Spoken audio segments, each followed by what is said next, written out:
용감한 토크쇼 직설 시작합니다. 그럼 먼저 지금 가장 뜨거운 이슈들부터 살펴보겠습니다. 첫 번째 키워드, 예금자 보호한도 상향입니다. 국민의힘이 예금자 보호한도를 현행 5천만 원에서 1억 원으로 올리겠다고 공약했습니다. 2001년 도입된 현행 한도가 1인당 국민 총생산 상승 등 경제 상황 변화나 해외 사례와 비교해 볼 때 낮다는 판단에서인데요. 그러면서 예금자 보호한도를 올려야 금융기관 간의 예적금 유치와 금리 상향 경쟁이 벌어진다고 설명했습니다. 이와 함께 이자 소득세가 면제되는 근로자 재산 형성 저축을 다시 도입하겠다고도 공약했는데요. 1976년 도입된 재형저축은 1995년 폐지됐다가 2013년 박근혜 정부에서 2년간 부활했었습니다. 국민의힘은 재형저축 부활로 청년층의 자산 형성과 중장년층 노후 준비를 돕겠다고 말했는데요. 그 밖에도 소상공인 지원을 위해 전통시장에만 사용되던 온누리 상품권을 골목 상권까지 확대하고 발행액을 현행 5조 원에서 10조 원으로 높이는 방안도 추진하겠다고 밝혔습니다. 두 번째 키워드, 디지털 인감입니다. 110년 된 인감이 앞으로는 디지털로 전환됩니다.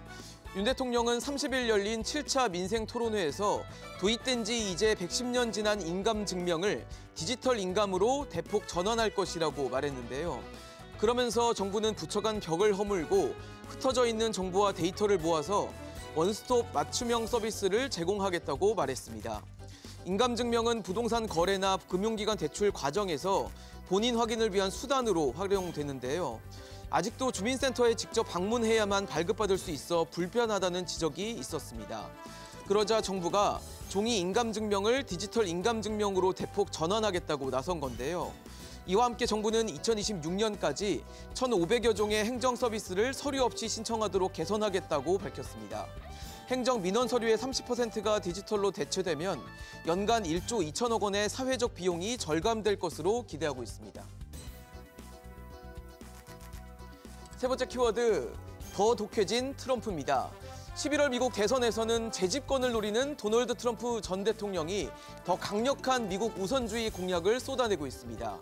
트럼프 전 대통령은 현지 시간 28일 소셜미디어 트루스 소셜에서 나는 모든 종류의 자동차가 미국에서 생산되기를 바란다며 국내 자동차 산업 보호 정책을 예고했는데요. 그러면서 자신이 백악관에 복귀하면 미국 내 공장 유치를 위해 관세를 사용하겠다는 의지를 감추지 않았습니다. 실제 트럼프 전 대통령은 일기 집권 중에도 안보 위협을 이유로 현재 2.5%인 수입차 관세율을 25%로 올리는 방안을 검토한 바 있는데요. 공화당 유력 대권주자인 트럼프 전 대통령이 만약 대선에서 승리하면 한국 자동차 기업에도 직접적인 영향이 불가피할 것으로 보입니다. 네 번째 키워드, 어르신 안심주택입니다. 서울시가 고령자를 위한 새 임대주택 공급 모델인 어르신 안심주택을 도입해 공급하겠다고 밝혔습니다. 초고령화 사회 진입이 1년여 앞으로 다가온 가운데 고령층에게 큰 경제적 부담으로 작용하고 있는 주거 안정을 돕기 위한 건데요. 우선 65세 이상 무주택 어르신 1인 가구나 부부 가구를 위주로 민간, 공공으로 유형을 나눠 공급할 계획입니다. 민간 임대주택의 경우 주변 시세의 75에서 85% 이하, 공공임대주택은 주변 시세의 30에서 50% 수준으로 공급하는데요. 주로 시 외곽에 조성되던 실버타운이나 요양시설과 달리 어르신 안심주택은 유동인구가 많고 병원이나 소매점 등 편의시설이 충분히 갖춰진 역세권에 조성할 예정입니다. 마지막 키워드, 9,900원 설 선물 세트입니다. 고물가의 명절 선물 고민도 커진 가운데 저렴하면서도 실속을 챙긴 가성비 좋은 설 선물 세트가 소비자들의 눈길을 끌고 있습니다. 서울의 한 대형마트에서는 9,900원짜리 김 선물 세트가 등장했고요. 편의점에서는 식용유와 물엿 등으로 구성된 9,900원짜리 선물 세트를 볼 수 있습니다. 또 온라인 플랫폼에서는 4,900원짜리 양말 선물 세트 등도 등장했는데요. 물가는 치솟는데 경기 침체까지 더해지면서 설 선물을 고르는 데 있어 무엇보다 가격이 중요해졌기 때문입니다. 주로 프리미엄 상품 위주의 선물 세트를 내세우던 백화점들도 올해는 실속형 제품을 늘렸는데 지난해 대비 매출이 늘어난 것으로 나타났습니다. 지금까지 핫이슈 키워드였습니다.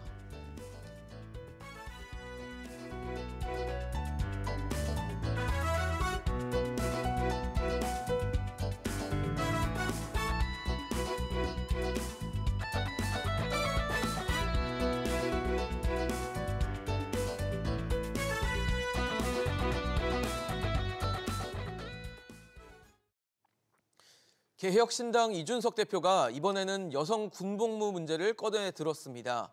여성이 군복무를 해야 경찰이나 소방 공무원에 지원할 수 있게 하겠다는 건데요. 인구 감소로 병력이 부족한 상황에서 진지한 고민이 필요하다는 반응과 남녀 갈라치기라는 비판이 함께 나오고 있습니다. 이슈가 불거질 때마다 뜨겁게 다뤄올 수밖에 없는 여성 군복무, 과연 어떤 점이 쟁점인지 오늘 이 시간 짚어보도록 하겠습니다. 오늘 함께 해주실 세 분 소개합니다. 국민대 박휘락 특임교수, 김수민 시사평론가, 이동학 전 더불어민주당 최고위원 나오셨습니다. 안녕하십니까? 네, 그럼 먼저 이준석 개혁신당 대표의 목소리부터 듣고 본격적인 토론 시작해보도록 하겠습니다. 한쪽 성별만 부담했던 병역을 나머지 절반이 조금씩 더 부담해 나가는 방식으로 전환할 것을 제안합니다. 남녀 갈라치기라는 이야기는 이제 제가 무슨 공약을 하든지 간에 약간 반찬처럼 등장하는 내용인 것 같은데 이 내용의 어떤 부분이 남녀 갈라치기에 해당하는지.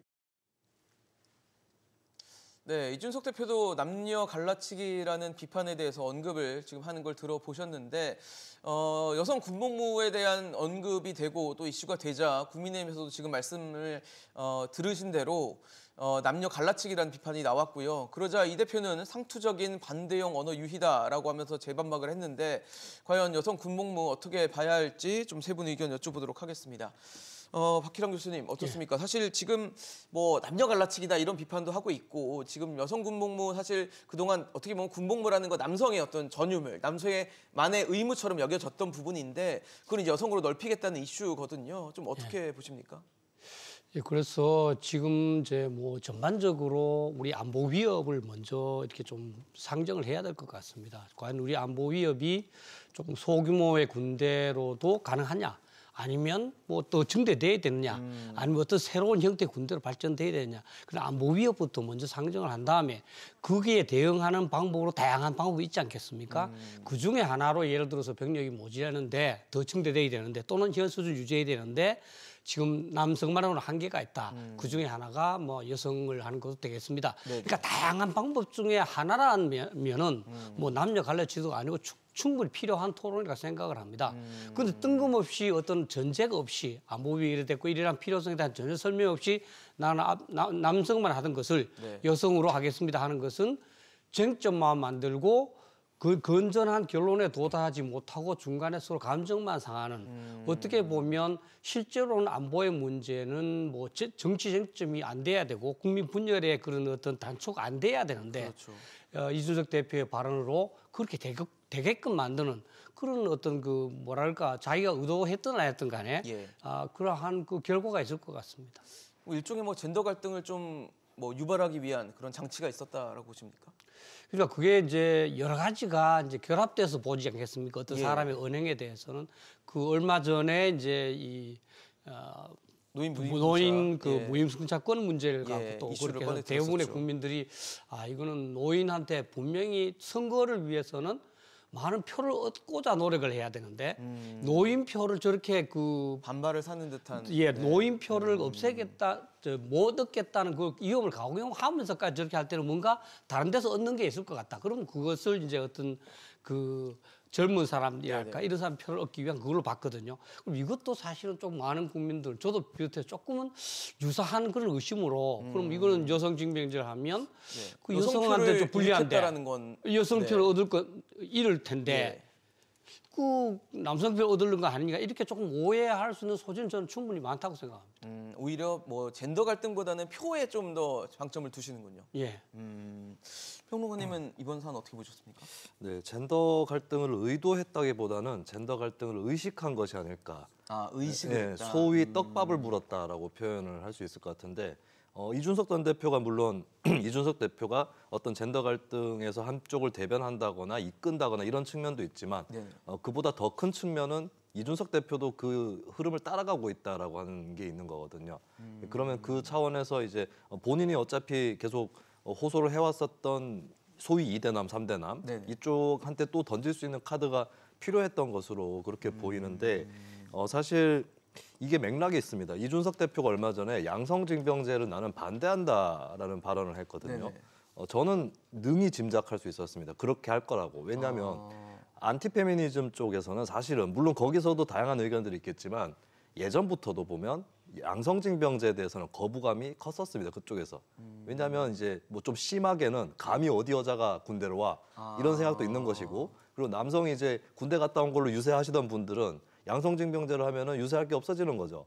예, 그런 것들이 다 어우러져 가지고 사실은 안티페미니즘 쪽은 양성징병제보다는 군 가산점이라든지 네네. 또 어떤 그 군대 갔다 온 사람에 대한 이익을 높이는 쪽으로 많이 요구를 해왔지, 양성징병 쪽에는 그 마음을 별로 많이 트지는 않았었어요. 그래서 이준석 대표도 그걸 대변함으로써 뭐 본인은 이제 나는 그 여성 차별주의자가 아니다라는 식으로 양성징병제 반대를 얘기했지만, 사실은 저변에 있는 지금까지의 여론을 보면 양성징병제는 오히려 안티페미니즘 쪽에서 반대를 꽤 해왔던 사안이고 그걸 대변해왔단 말이죠. 근데 그렇게 하고 나서도 물론 안티페미니스트 일부에서는 또 양성징병제를 해야 된다고 주장하는 사람들이 있고, 이준석 대표를 지지하는 사람들이 많은 인터넷 커뮤니티에서는 이 사안만큼은 이준석 대표에게 조금 실망이다.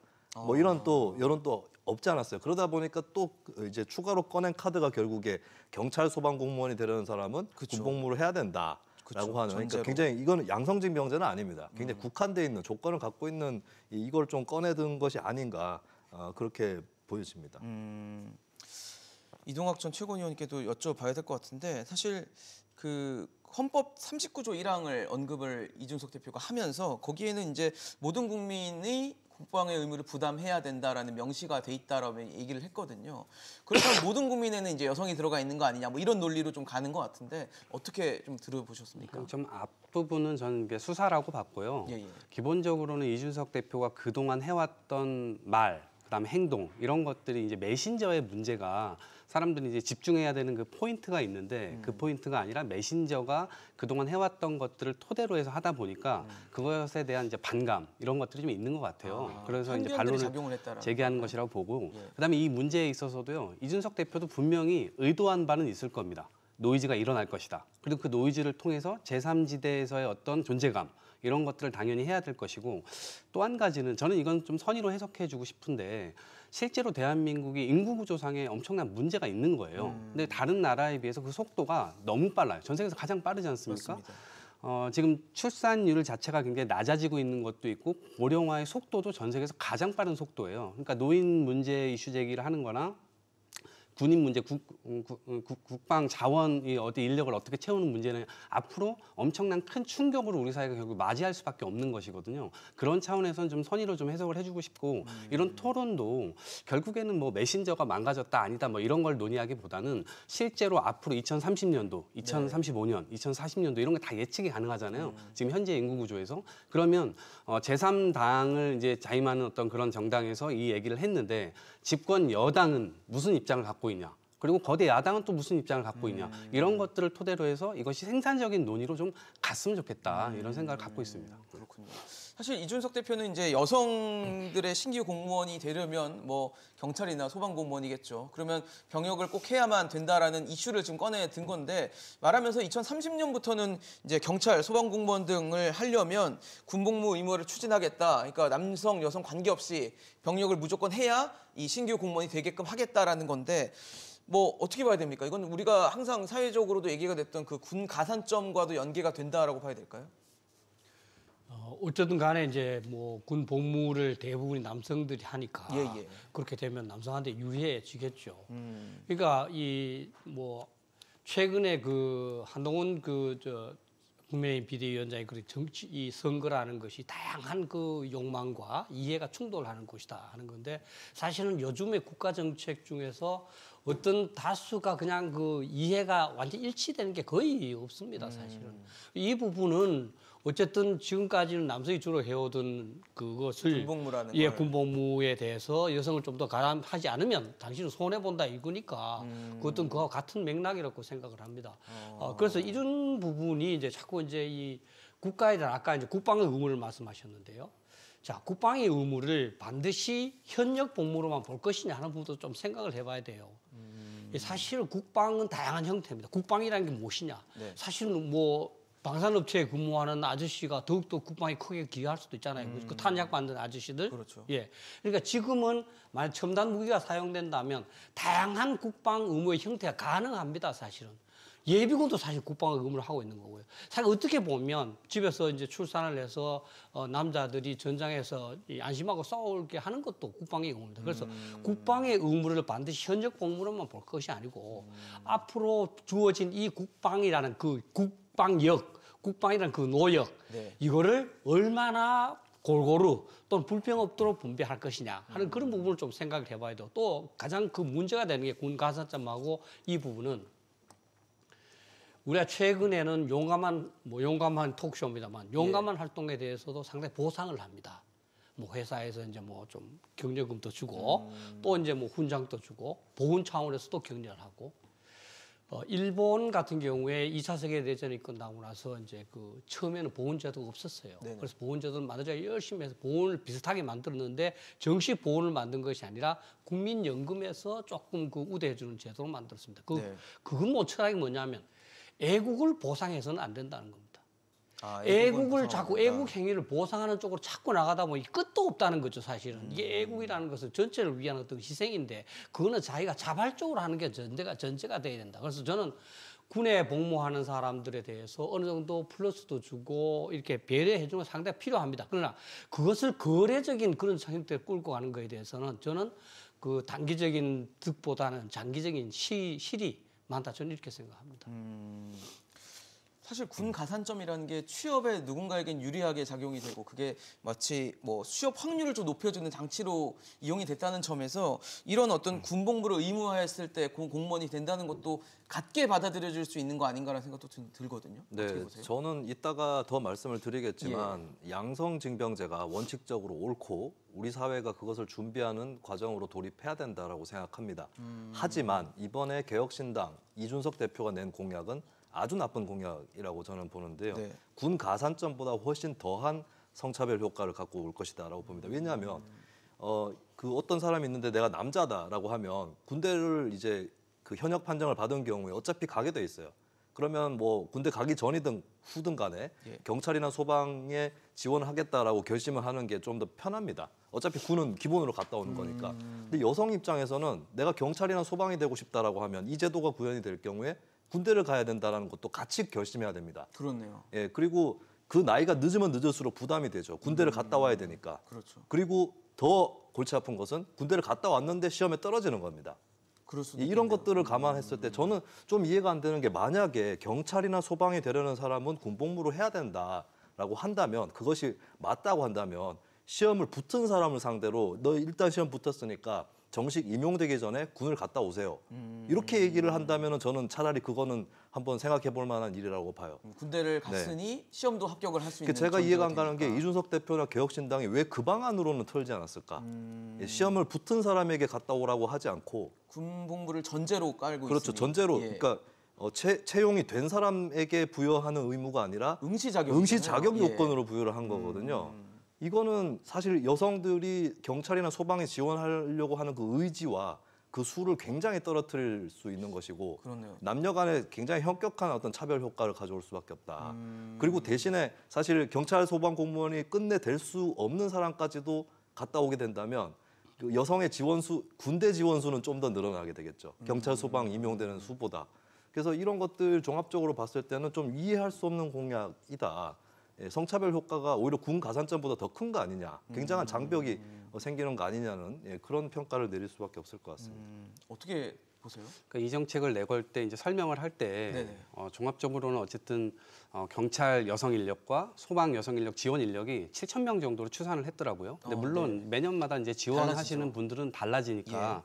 근데 거기에 지원율을 토대로 해서 약 최대 한 2만 명까지는 병력 자원을 늘릴 수 있다. 근데 저는 김수민 평론가가 말씀하신 대로 이것이 허들로 작용할 경우에는 경찰 지원 자체 수가 줄어들 수도 있고요. 소방 지원 수도 줄어들 수도 있습니다. 그리고 지금 말씀하신 대로 2만 명이라고 하는 그 자원도 실제로는 전 장밋빛 전망이라고 생각해요. 그래서 그런 차원에서 보면 전반적으로 여성 지원 자체를 전반적으로 다 하락시킬 수가 있다. 네. 그러니까 이준석 대표가 얘기했던 그 논리를 그대로 거꾸로 다 반박이 가능한 상황인 거예요. 장밋빛 이 전망 자체를 안 좋은 전망으로도. 네네. 그래서 그러한 차원에서 보면 이게 이 오밀조밀하게 정확하게 이제 이것들을 좀 예측해서 내건 것은 아닌 것 같고 어쨌든 이 논쟁으로 인해서 결과적으로 이 논쟁의 과실만 좀 가져가게 되는 결과가 있을 것 같은데 어쨌든 저는 이 논쟁이 좀 제대로 앞으로 이제 국방 자원 전력 자체가 굉장히 줄어드는 상황에서 어떻게 이 안보 상황을 우리가 대처해 나갈 거냐 이런 체제로 해서 좀 논의를 좀 이어나갔으면 좋겠습니다. 근데 이준석 대표가 또 뭐 좀 논란이 될 수 있는 것 같은 발언을 한 게 군복무 이력을 또 호봉에 그대로 반영하겠다라고 했습니다. 사실 군복무를 했던 기간을 어떻게 하느냐를 두고도 지금 현재 남성만 이제 징병이 되고 있는 상황에서도 논란이 있거든요. 근데 지금 이걸 더 어떻게 보면 여성으로 확대하면서 더 논란이 될 수도 있을 것 같은데 어떻게 좀 지켜보셨어요? 즉 그런 부분도 이제 아까 소방공무 의식 자격하고 똑같은데 네네. 실제로는 다양한 실험도 해보고 많은 전문가들 토론도 해보고 적용도 한번 해보고 이렇게 해서 조금씩 이렇게 시행을 해 나가야지 어떤 정치인이 뭐 갑자기 나타나서 이제 뭐 이런 거 좋겠습니다 하면서 사실 이제 찬반 있고 막 그런 그 찬반 통해서 이제 조금 아까 말씀하신 대로 이제 노이즈 마케팅 효과를 얻고 이거는 어떻게 보면 군 또는 국가 안보에 대한 뭐 어떤 저는 상당히 토론이 좀 토에 신성해야 된다고 생각하는데 그런 걸 조금 훼손하는 점이 있지 않느냐 이렇게 생각합니다. 또 이제 저는 지금 이제 그 군 복무 현역 인원도 줄고 현역을 줄이기는 어려운 북한의 위협이 계속되니까 네. 그런 상황 이런 상황에서 자꾸 이제 우리 해결책은 그러면 남자가 하던 것을 여성까지 하면은 되지 않겠냐 이 방향으로 저는 그보다는 군인만 국방을 하는 것이 아니라 민간인도 하는 쪽으로 그러니까 남자에서 여성으로 확대하는 것이 아니라 군에서 민간인으로 확대하는 그 시각을 좀 전환할 필요가 있다. 예를 들면 군 뭐 이제 다 경험을 해보셨습니다만 군이 하고 있는 기능 중에서 상당한 기능은 지금 민간인이 할 수 있는 기능이 굉장히 많습니다. 실제로 뭐 요즘 이제 뭐 풀 같은 거 깎는 거 이런 것도 좀 민간인이 다 하지 않습니까? 밥 먹고 하는 거 뭐 전투 근무 지원이나 이런 것은 상당히 민간인이 할 수 있는 거거든요. 또 이제 요즘은 이제 첨단 무기가 많이 들어오지 않습니까? 그렇죠. 예를 들어 사이버전 한다. 그 사이버전 하는 사람들이 굳이 군복을 입고 병사의 신분을 할 필요가 없지 않습니까? 거기에 책임자만 사실 군인이고 나머지는 전부 민간인들 있으면 됩니다. 실제 군인이라는 제복을 입힐 것이냐 안 입힐 것이냐는 것은 군법을 적용할 것이냐 안 적용할 것이냐의 문제입니다. 군법을 적용할 것이냐 안 적용할 것이냐의 문제는 만약에 제가 잘못했을 때 엄청난 가중처벌을 때릴 거냐 예를 들어서 너는 몇 시부터 근무해야 돼. 네네. 근데 안 나왔다. 네. 그럼 군법이 적용되는 거는 이건 뭐 그때 이제 뭐 공격 개시 시간인데 안 나와서 큰 문제가 되지 않습니까? 그러나 민간인법은 안 그렇지 않습니까? 그죠? 그런 부분입니다. 근데 그런 그 절대적으로 지켜야 될 부분이 아니다 하는 그런 성격에 대해서는 저는 민간인이 충분히 할 수 있다.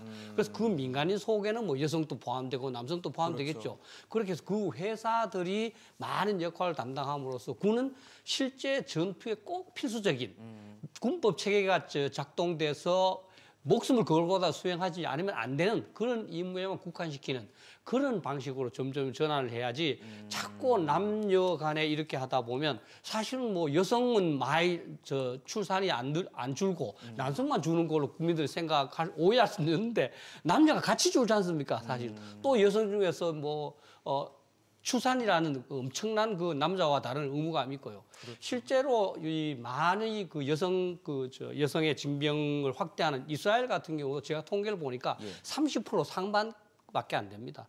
미군도 한 뭐 18%나 뭐 여성이요? 예, 여성이. 그러니까 그쪽에서 아무리 노력을 해서 노르웨이도 그 정도밖에 안 돼요. 한 20%가 안 돼요. 그 정도 노력해도 그밖에 안 되는데 굳이 이거를 자꾸 여성 징병제로 할 것이 아니라 앞으로의 그런 저출산 시대의 이 군력을 어떻게 국민들한테 골고루 부담시키면서 국방이 문제없도록 할 것이냐 하는 큰 틀에서 좀 더 범위를 넓혀서는 저는 토론해야 된다고 생각합니다. 글쎄요. 제가 사실 호봉에 대해서 네. 여쭤봤는데 그러니까 군복무를 하면 호봉에 반영이 된다. 그럼 반대로 얘기하면 군복무를 안 하면 호봉에 반영이 안 된다 얘기일 거라서 만약에 뭐 사정상 군복무를 못 하시는 분들은 손해를 보고 시작을 할 수밖에 없는 거 아닌가라는 생각도 들거든요. 네, 저는 군복무를 호봉에 반영하는 거는 군 가산점과 같은 제도보다는 그래도 나은 제도라고 봅니다. 왜냐하면 군 가산점은 취업의 여부, 불합격과 합격을 학부를 가르는 가를 수 있는. 예, 그 상황에서 이제 크게 작용을 할 수 있는 것이고, 근데 호봉은 일단 취업한 사람들을 상대로 하는 거니까 네네. 그나마 그것도 물론 차별이라고 볼 수는 있겠지만 그나마 피해는 덜하다라고 상대적으로. 보는데, 근데 그래도 저는 좀 다르게 접근을 해봐야 된다고 생각해요. 지금 갈라치기 논란이 나오는데 사실 이게 남녀 갈라치기 말고도 공무원 될 사람과 안 될 사람을 갈라치는 효과도 있습니다. 만약에 호봉을 반영한다라고 했을 때 공무원 안 된 예비역들한테는 이게 무슨 소용이 있겠습니까? 예, 그런 것들도 좀 생각을 해보면, 그러면 이제 중요한 거는 이제 마음이 중요한 건데, 군대 갔다 오신 분들한테 좀 뭔가 더 보상이라든지 예우를 해드리고 싶다는 그 마음은 중요한 거 아니겠어요? 근데 그렇다면 그걸 호봉으로 표현을 하는 것이 아니라 군대를 갔다 온 모든 사람들한테 그걸 표현을 하고 실현을 하는 게 맞지 않을까 싶어요. 그러니까 기본으로 돌아가서 군 복무 기간에 사람이 입는 피해를 최소화하게끔 병영 환경을 최선을 다해서 개선하고, 또 일과 시간 이후에 어떤 자기 개발의 시간도 주고, 예, 그런 것들을 포함을 해서 또 군대를 안전하고 구타 없고 가혹행위 없는 군대로 만들고, 이런 것들, 그리고 병사 월급도 저는 병사 월급 무작정 뭐 최저임금 이상으로 가야 된다 이렇게는 동의하지 않습니다. 이거는 아까 교수님 말씀대로 국가에 대한 의무이기 때문에 시장에서의 노동하고는 다르다라고 보는데, 다만 그래도 다다익선인 거는 맞고, 또는 이제 입대나 제대 시에 기본 소득이 아니라 기본 자산처럼 뭐 수천만 원 이렇게 지급하는 제도도 충분히 해볼 수 있다고 생각해요. 다만 공무원이 되는 사람에게만 적용되는 호봉제, 이것은 공무원이 아닌 사람들을 갈라치는 것도 있다. 이런 점도 좀 같이, 젠더 갈등뿐만 아니라 공무원이냐 아니냐, 예, 이 차이, 그러니까 군대를 다녀온 사람들도 다 같이 처지가 같은 건 아니기 때문에 그런 것들도 좀 같이 고려를 하면 어떨까 싶습니다. 어떠세요, 조 의원님? 저는 그러니까 군복무라고 하는 게 기본적으로 지금 의무화되어 있는 거 아닙니까? 그러면 그런 의무 차원에서 이렇게 호봉제, 지금 이제 공무원을 말씀하셨는데, 좀 민간 기업에 들어가도 그런 호봉은 좀 주는 게 맞다 이렇게 생각을 합니다. 그러니까 우리 사회에서 이 일정의 어떤 국방 의무를 다한 사람들에게 기본적으로 그런 정도의 이 의식은 서로 있어야 된다고 생각을 해요. 이게 물론 호봉제 때문에 군대 가는 사람은 없죠. 그렇죠. 근데 그 의무를 군대 다했으니, 가니까 이제 예, 근데 해준다는 아까 건데. 말씀하신 대로도 가산점 부분에 대해서는 조금 이제 뭐 반대 생각이 좀 있는데, 호봉제에 관해서는 그 정도는 우리 사회가 좀 감당해야 되는 것이 아닌가라는 생각이 이제 있고, 근데 이 아까 제가 이제 계속 말씀드렸지만 앞으로 이제 이 국방력 자체가 이제 수가 계속 줄어들게 되면서 실제로 우리 사회가 이것이 유지 가능한가에 대한 이제 질문이잖아요. 그 질문이 지금 어쨌든 출산율이 계속 줄어들고 남성만으로 국한할 경우에 결국에는 이 국방력을 어디서 채울 거냐. 근데 그 국방력의 숫자를 우리가 계속 지금 얘기하는 대로 50만 대군을 계속 유지하는 걸 전제로 하면 답이 없는 거죠, 실제로. 그럼 좀 용병 지금 얘기도 나오고 있는데 외국 군대를 데려와야 될 수도 있고, 여러 가지 이제 수단들이 이제 논쟁이 좀 돼야 되는 것이죠. 이제 그런 차원에서 보면 우리가 지금 처해 있는 이러한 문제들을 계속해서 이제 논의해 나가는 게 굉장히 중요하다 이렇게 생각합니다. 교수님 아까 사실 호봉에 대한 얘기를 좀 덜 해주셨던 것 같은데 어떠세요? 호봉을 준다는 게 뭐 상식적으로 이해가 되는 얘기로 봐야 됩니까? 지금 또 시행하고 있는 부분이 있을걸요. 제 생각에 국회 보좌관 하시는 분들, 네네. 국회 보좌관 하시면 제가 얘기 들었는데 군 복무가 이제 그 계산된다 그러더라고요. 그래서 그 국회 보좌관 하시는 분들도 그게 다 그 연금으로 포함되는데, 예, 거기에 이제 군 복무한 게 이제 이 가산된다 된다. 그러더라고요. 예, 그러니까 부분적으로는 다 돼 있습니다. 그래서 저는 자꾸 이제 작은 하나하나를 갖고 따지기 시작하면 어떤 한 사람한테 사탕 하나 더 주면 나머지 한 사람 못 받는 사람하고 당연히 불평등이 생기죠. 그래서 저는 아까 이제 그 이 최고위원님 말씀하셨듯이 전체적으로 이제 위협이 분명히 있다. 우리 국방력 약화시킬 수는 없는 상황이다. 네네. 그래서 현재대로 또 국방력을 유지해야 된다. 그렇다면 어떻게 할 거냐? 그러면 이제 우리가 병력 위주로 계속 갈 거냐? 네네. 아니다. 그럼 질적인 위주로 가야 되겠다. 이렇게 전반적으로 위협과 거기에 따른 대응 방향 이런 걸 정한 다음에 그 이제 질적인 군대로 가더라도 지금 모자란 이 부분은 어떻게 할 거냐. 그러면 그 중에서 상당한 부분은 예비역이 담당하도록 하자. 또는 군에서 꼭 제가 말씀드린 처럼 꼭 필수인가 아닌가 좀 민간 회사에 조금 불안할 수도 있지만 뭐 하기로 하자. 또는 사실 아까 용역도 말씀하셨지만 가능하면 외국군하고 안보 협력을 강화를 해서 필요할 때 외국군의 협력을 도움을 많이 받도록 하자. 그러니까 큰 방향에서 우리 국방력을 어떻게 강화 유지할 것이냐에 대한 그걸 갖고 다양한 방안 중에서 여러 가지 이런 장점 단점들 그 중에 하나의 방안을 꼭 꼬집어내서 이것이 방안이고 여기에 따른 토론을 합시다. 이렇게 되니까 이게 계속 토론을 하는데 결론은 날 수가 없죠. 그런 부분이 어떻게 보면 정치를 하시는 분들이 꺼냈기 때문에 결국은 국방력 강화라는 그런 그 선의보다는 정치적인 어떤 그 의도가 있는 거 아닌가 이렇게 국민들이 생각할 수밖에 없다는 거죠.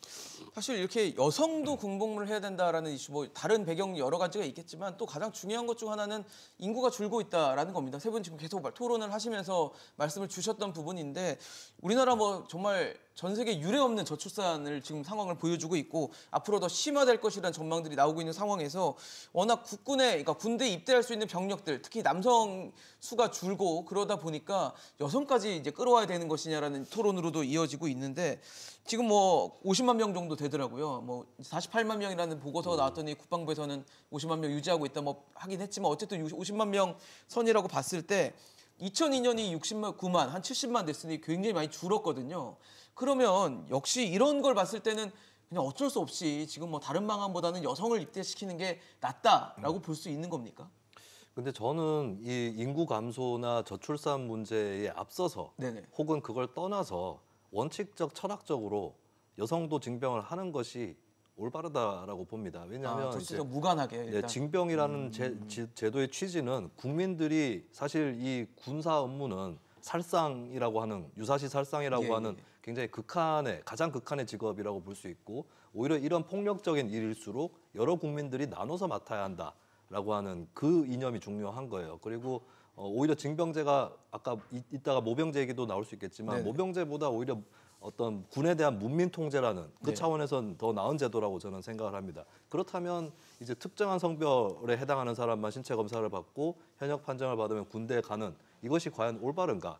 여러 국민들이 나눠서 져야 한다라고 하는 현대적 징병, 민주적 징병의 차원에서는 당연히 여성도 가는 것이 올바른 것이고 그리고 여성이 징병제에서 빠졌던 거는 여성에 대한 배려라기보다는 차별입니다. 여성을 2등 국민으로 봤기 때문에 차별했던 것이 분명히 있는 거예요. 과거에도 일반 국민들이 군대에 가지 않던 시대가 있었습니다. 귀족들이 갔다 오고 뭐 그렇죠. 이랬던 그것도 사실 차별이었던 거거든요. 그런 의미에서 저는 여성 징병 사실 지금 오히려 유럽 선진국에서 여성 징병들 시도하는 사례들이 나오고 유럽의 정치권을 보면 사회주의 페미니스트들이 오히려 여성 징병 담론을 선두해서 어느 정도 관철을 하는 그런 모습을 보이고 있거든요. 네네. 저는 한국 사회도 그런 방향으로 나아갈 것이다라고 보고 네. 다만 이제 여러 현실적인 어려움들이 있기 때문에 아까 또 교수님께서는 제복을 입힐 것이냐 그렇죠. 군법을 적용할 것이냐 이 문제도 군의 제기를 민간의 하셨고 영역을 네, 이렇게 넓히자. 깊이 예. 생각해 봐야 될 부분이 있기 때문에 형태는 좀 유연하게 생각해 볼 수 있을 것 같아요.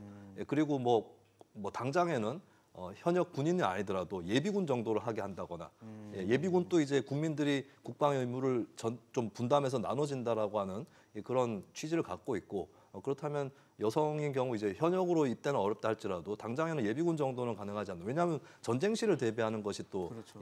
중요한 일이고 여성도 이제 뭐 총이라든지 이런 거 쏘는 거 또 예비군 같은 경우는 훈련 강도가 그렇게 높지 않기 때문에 네네. 이런 것들을 포함해서 좀 유연하게 생각해봐야 되지 않을까. 형태로서는 유연하게 생각해 볼 필요는 있다고 봅니다. 어떻게 보세요? 2013년도에 노르웨이에서 이 논쟁이 있었던 것 같아요. 근데 물론 사회적 토대는 좀 다르죠. 우리나라는 기본적으로는 뭐 예를 들면 여중학교 따로 있고 남중학교 그렇죠. 따로 있고 남녀 칠세 부동석이니 뭐니 이제 인식부터 네네. 문화 제도까지 완전히 다른 이 두 나라의 상황을 이제 고려를 해야 되는 측면이 있지만 당시에는 어쨌든 최악의 남자가 군대에 오는 것보다 이 최고의 여성이 군대 가는 게 훨씬 더 낫다. 뭐 이런 얘기들까지 실제 있었어요. 있었어요? 그러면서 2016년도에 같이 이제 도입이 됐던 것이거든요.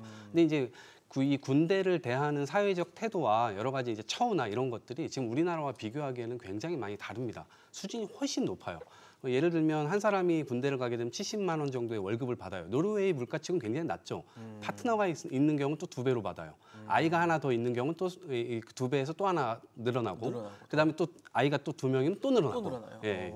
그렇게 해서 이제 계속 처우가 이제 굉장히 많이 다르고 인식도 다르고 이제 그런 측면이 있어요. 근데 노르웨이는 기본적으로 지금 10,000명이 안 됩니다. 연간 이제 징병하는 게 그 군대 가는 인원이? 숫자 자체가. 예. 그리고 남성도 징집이라고는 되어 있지만 제가 양심적으로 병역 거부를 하고 싶다라고 서류만 내면 네. 안 갈 수 있습니다. 근데 그런 선택적인 어떤 징병을 하고 있기 때문에 예. 그런 차원에서는 어떤 서구 유럽이나 우리나라를 직접적으로 비교하는 건 좀 무리가 있다라고 생각을 해요. 그리고 또 하나는 옆 나라 이제 일본을 보게 되면 일본도 이제 자위대가 원래 이 전체 이 국방력 자체가 24만 몇천 명이 될 겁니다. 근데 저출산으로 인해서요 그 국방력 자체를 지금 다 못 채우고 있어요. 정원을 못 채우고 있습니다. 그래서 23만 명대로 10,000명 이상 훨씬 더 줄어들고 있는 상황인데 여성군 비율이 우리나라랑 좀 비슷해요. 우리나라가 아마 8점 몇 퍼센트 정도 되는데 네. 일본도 지금 8.3% 뭐 이 정도 될 겁니다. 그런데 이 부모들이 그 군을 안 보내려고 합니다. 왜냐하면 이제 성폭행 문제라든가 성추행 문제, 성희롱 문제라든가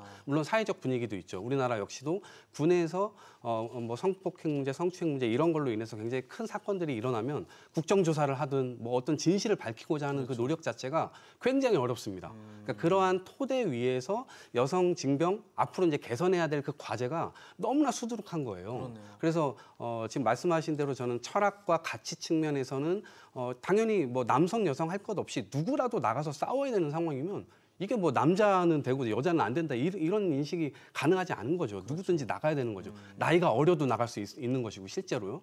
그러니까 그런 상황에서 보면 지금 상황에서 우리가 앞으로 해결해 가야 될 과제가 너무나 많은 거예요. 근데 이미 이 논쟁은 저 10년 전, 15년 전부터 시작했어도 늦었다고 생각하는데 지금도 좀 늦은 측면이 있지만 지금이라도 이런 논쟁은 좀 해갔으면 좋겠다. 해야 이런 거죠. 된다. 예. 어떠세요? 지금 사실 여군에 대한 얘기를 하다 보니까 뭐 성범죄라든지 폭행의 문제라든지 뭐 지금 현재도 있는 뭐 가혹행위나 이런 부분에 대한 우려들이 항상 따라 나오거든요. 그 문화가 사실 가장 문제인 것 같아요. 네네. 사실은 이제 뭐 우리 여군 자녀를 둔 우리 이제 친구들도 있습니다만 네네. 그 여군 자녀들이 제일 뭐 문제가 이제 되는 게 좀 위장이랄까 이렇게 병이 많습니다. 왜냐하면 이제 야전에 이제 훈련 나갔을 때 네네. 훈련 때 가급적이면 이제 화장실 적게 가기 위해서 네네. 이 물을 적게 먹으니까 병이 생기고 뭐 그렇습니다. 근데 미군들 같은 경우만 해도 야전에 가면 뭐 이런 말씀드리기 못하지만 야전에 가면 이제 야전 화장실을 이용하거나. 이용하지 네. 않습니까? 그럼 남군 옆에 있고 여군이 그 옆에서 같이 이제 볼일을 본답니다. 예. 우리는 사실은 저는 그것이 참 어려울 것 같아요. 그런 문화가. 네. 그러니까 우리 그런 문화가 존재하는 한 네네. 여성 징집에 따른 비용도 만만치가 않습니다. 지금 각 부대에서 여성을 가급적이면 이제 선호하지 않는 이유가 그에 따르는 추가적인 조치가 굉장히 많거든요. 예를 들어서 남성들만 있을 때 아무 문제가 안 될 것들이 이제 구분을 다 해서 예, 시설을 구분을 다 다 만들어 놔야 해줘야 되고 되니까. 예. 인프라를 갖춰야겠죠. 예, 그렇습니다. 그럼 그런 부분에 대해서는 이제는 우리도 문화도 좀 더 이제 문화의 장벽 이런 것도 좀 너무 그렇게 남녀 칠세 부동석으로 하는 것은 좀 그렇다 하는 부분. 네. 또 근데 여성들도 개방할 수 있는 것도 한계가 있는 거 아닙니까? 그래서 그 부분은 이제 예. 뭐 우리의 공감대에 달리 있는 거니까 그런 부분 저는 넓혀야 된다고 생각하고요. 특히 네네. 여성 쪽에서 군이나 이런 기관에 요구하는 부분 자꾸 지금은 이제 어떤 여성 보호를 위해서 별도로 이 어떤 추가적인 조치를 해주라는 거 아닙니까, 그죠? 그렇죠. 예. 근데 과연 그렇게 하면은 이 부대에서는 너무너무 추가 비용이 많이 들고 힘드니까 안 받으려고 그런다는 거죠. 네. 그러면 이게 과연 여성 쪽에서 과연 요구하는 게 그게 그럼 과연 맞느냐 하는 부분에 대해서도 좀 더 저는 생각을 해봐야 될 것 같아요. 결국 여성이 들어와서 여성의 복무에 따르는 플러스보다 그에 따르는 어떤 비용 또는 위험 부담이 커져서는 안 되지 않습니까, 그죠? 그래서 그 여성 부담 아까 말씀드린 현재 구조 자체가 여성의 역할을 늘릴 수밖에 없으니까 네네. 그러한 역할을 늘리되 그 어떤 그 위험 부담 또는 비용을 최소화하는 방식이 돼야 된다. 저는 특히 이제 남녀 간의 그 군역 구분에 있어서 기본적으로는 아무래도 남성은 좀 더 육체적인 이게 힘이 강하니까 네네. 저는 전투 위주로 종사를 해야 되고 여군은 후방에 있어야 된다. 후방에 예를 들어서 사령부라든지 지원부대나. 이 펜을 잡는 기획부서라든지 이런 부분. 그럼 여기에 대해서 이제 공감대가 돼야 돼요. 근데 이제 가장 큰 군대의 문제가 뭐냐면 뭐 국민들께서는 아무것도 아니라고 생각하시겠지만 진급이라는 게 굉장히 중요합니다.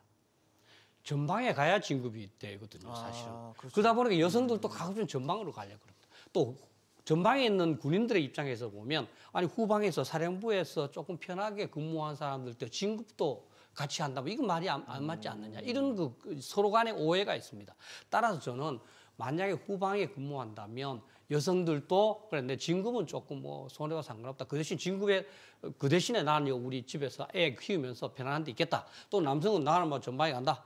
그 대신에 좀 뭐 진급도 좀 되고 이렇게 하는 그런 부분이 좀 이해가 필요하다 서로의. 또 하나는 그러한 오해 소지 또는 이해 충돌을 줄이기 위해서는 저는 우리 군대에서 이 계급이라는 것이 서로 간의 역할을 분명히 하고 진급에 따른 어떤 그 동기부여를 위해서 존재하는 것인데 그로 인한 갈등도 굉장히 많습니다. 그래서 계급에 따른 어떤 그 특권의 차이 이것도 좀 더 줄일 필요가 있다. 그래서 뭐 옛날에 뭐 장군이 되면 뭐 100개가 달라지고 이런 게 있지 않습니까? 그죠? 그런 것보다는 어떤 뭐 근무 연수나 또는 어떤 능력에 따라서 이렇게 지급되는 부분을 늘리고 그러면 후방에 있는 사람들도 나는 뭐 예를 들어서 후방에서 저는 국방 공무원이라는 제도를 요구하는데요. 국방 공무원, 군무원처럼 해서 계급 없이 여성들이 이제 행정부서에 이렇게 근무하더라도 뭐 연도에 따라서 연수에 따라서 충분히 보상을 받고 이렇게 한다면 그런 갈등을 줄일 수 있지 않느냐. 따라서 저는 여성을 군으로 들어오게 하는데 그에 따르는 어느 게 옳고 그른자를 떠나서 오도록 하는데 국가가 이제 치러야 될 비용 이런 것을 줄이고 또 서로 간에 갈등이 생길 수 있는 소지 이걸 줄이는 다양한 그런 그 고민을 해야지 서로 간에 이 방법이 좋다 저 방법이 좋다고 이렇게 논쟁할 시기는 아니다 저는 알겠습니다. 네. 평론이 어떻게 들으셨어요? 네.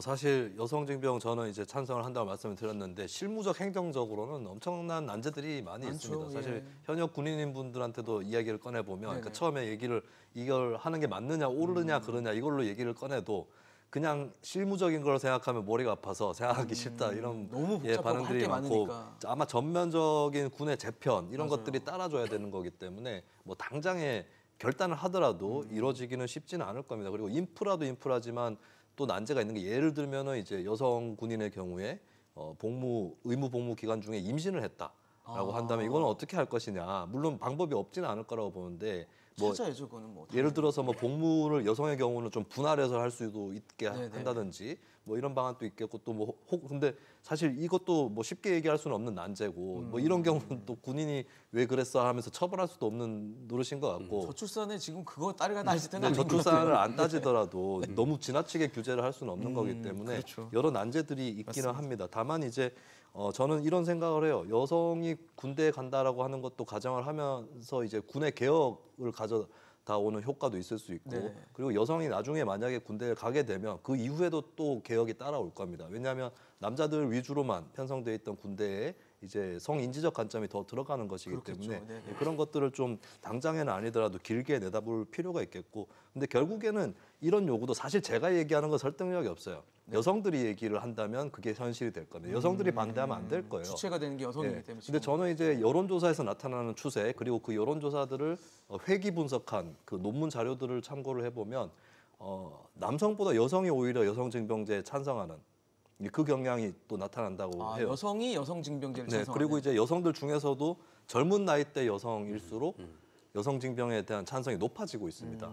네, 그리고 예전보다는 군복무 기간이 단축됐기 때문에 네네, 1년 반이라면 혹은 조금 더 줄어서 1년 정도라면 갔다 올 수 있지 않을까. 이 부분은 아마 아직 군대 뭐 그런 거에 상관이 없는 10대 청소년들 입장도 상당히 중요할 것 같고 그렇겠죠. 그렇게 해서 이제 자발적인 흐름들이 나타나면 그게 여론에 반영이 돼서 이제 실무적이고 행정적인 준비도 시작될 수 있지 않을까 그렇게 전망을 합니다. 어렵네요. 복잡한 문제인데 어떻게 보세요? 여성징병제를 했을 때 오는 어떤 후속 조치들이 또 따라와야지 이게 가능할 것 같거든요. 네네. 그러니까 그 조건들이 갖춰지지가 않으면 실제로 전투에 임하는 그 준비를 해야 되는 군대의 특성상 다른 문제를 가지고 굉장히 많은 이제 혼란스러움이 이제 가중될 수가 있어요. 그래서 그러한 또 다른 문제를 또 야기시킴으로 인해서 국방력 자체가 약화되는 효과를 또 가져올 수가 있거든요. 그래서 이런 부분들은 철저하게 좀 준비되어야 되고 그리고 아까 이제 우리 교수님 말씀하신 대로 민간 영역을 좀 확대시키는 방식으로 뭐 여성 인력을 좀 활용할 수도 있는 것이고요. 여러 가지 종합적인 좀 측면에서 봐야 될 거라고 생각합니다. 네, 사실 근데 지금 뭐 징병이잖아요. 사실 지금 좀 남성에 대해서 징병 뽑아가는 이제 당연히 해야 되는 것처럼 여겨지는데 모병제로의 전환에 대해서는 어떻게 보세요? 모병제가 되면 병력 인원이 우리가 생각하는 만큼 충족이 안 될까요? 예, 사실 이제 뭐 모병제도 여성 징병이 비슷하게 이제 논란이 될 때마다 이제 맞아요. 쟁점화 항상 이슈가 되는 되는, 문제거든요. 그런데 사실 이제 뭐 저 앞에 저 전례를 보면 러시아가 야심차게 이렇게 이 모병제 시작했는데, 그러니까 뭐 기본으로는 이제 1년 반인가 하고요. 추가적으로 조금 이제 플러스 결합시킨 편이죠. 그런데도 결국 우크라이나 전쟁 때 이제 동원령을 뭐 해야 됐습니다. 사실 대만도 상당히 어려움을 겪고 있고요. 그래서 저는 옛날에 한번 전 SBS 같은데 그 모병제 논의할 때 저는 이런 얘기를 한번 한 적이 있습니다. 지금 애를 지금 1명, 2명을 낳는데 그 아들을 평생을 병장으로 근무하는 커리어를 인생을 살도록 허락할 부모가 있겠느냐. 실제로 300만 원을 주든 한 달에 400만 원을 주든 자기 하나밖에 없는 아들을 병장으로 평생 근무하도록 하는데 이 선택을 할 부모는 별로 없어요, 사실은. 그러면 나는 안 한다면 그럼 내 말고 다른 사람을 선택하라는 말인가? 이게 되거든요. 그리고 전부 다 그럼 장교가 될 수 있지 않느냐? 그럼 군대는 피라미드 조직이라 해야 됩니다. 평생 병장 상병으로 근무하는 그 병사가 있는 것이 모병제지, 병사 조금 근무하다가 장교가 되거나 부사관이 되는 그건 모병제가 아닙니다. 그리고 실제로 지금 또 상당한 부분으로 모병제의 요소를 받아들이고 있지 않습니까? 그죠? 뭐 장교들 자체도 모병제고요. 사실 부사관 부분도 모병제고요. 또 이제 뭐 우리가 유급 현재 유급 병력 그것도 마찬가지로 모병제고요. 근데 실제로 병력에 대한 메리트라 그럴까요? 흥미가 적기 때문에 그만큼 모병제는 아무리 뭐 어떤 제도적인 그 장점을 갖고 얘기해도 현실화되기는 저는 참 어려울 것 같아요. 예, 그래서 저는 앞으로 이제 군대도 아까 이제 뭐 다양한 민군하고 결합을 얘기했습니다만 이스라엘 같은 경우는 그런 게 많다고 그럽니다. 이게 민간하고 되다 보니까 첨단 기술을 이용한 군 분야가 굉장히 많대요. 그럼 군대는 사실은 원가를 생각하지 않고 막 투자를 하는 데니까 거기서 이제 기술 배운 사람이 나와서 나중에 창업도 하고 이래서 선순환이 된답니다. 사실 그런 거 우리 군대의 첨단화를 통해서 여성들도 군에 가서 상당히 어떤 경험을 배워서 또 중간에 나오거나 나중에 뭐 늦게 나오거나 이렇게 해서 또다시 사회에 환원할 수 있는 그런 시스템이 될 때는 뭐 모르겠지만 현재 상황에서는 모병제냐 아니냐를 시도하는 것보다는 현재 징병제 요소에서 그런 모병제의 장점을 어떻게 좀 가미할 것이냐 이렇게 고민하는 것이 저는 맞다고 생각합니다. 어떠세요, 형님? 네, 저는 직업군인의 확충은 필요하다고 봅니다. 안 그래도 병력 자원이 감소를 하고 있고 그리고 실제 전투력에서 그냥 일반 국민 사병보다는 직업군인의 존재감이 더 크지 않을까라는 생각도 있기 때문에 직업군인을 확충하는 게 필요하다고 보는데, 근데 아까도 제가 징병제에 대한 지지를 말씀을 드렸지만 국민들이 가급적이면 최대한 이 군사 업무는 나눠서 지는 것이 맞다라는 차원에서 완전 모병제, 징병제 폐지에 대해서는 저는 반대를 합니다.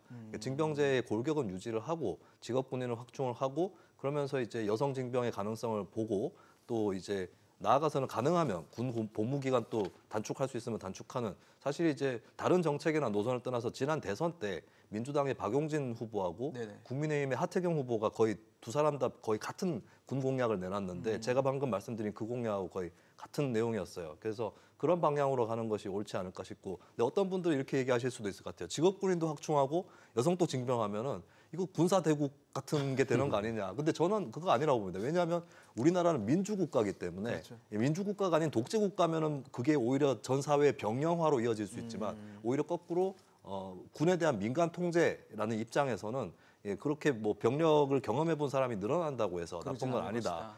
그렇게 정리를 해보겠습니다. 알겠습니다. 오늘 말씀 여기까지 듣도록 하겠습니다. 지금까지 박휘락 교수, 김수민 평론가, 이동학 전 최고위원과 함께했습니다. 오늘 용감한 토크쇼 직설 여기까지입니다. 함께해 주신 여러분 고맙습니다.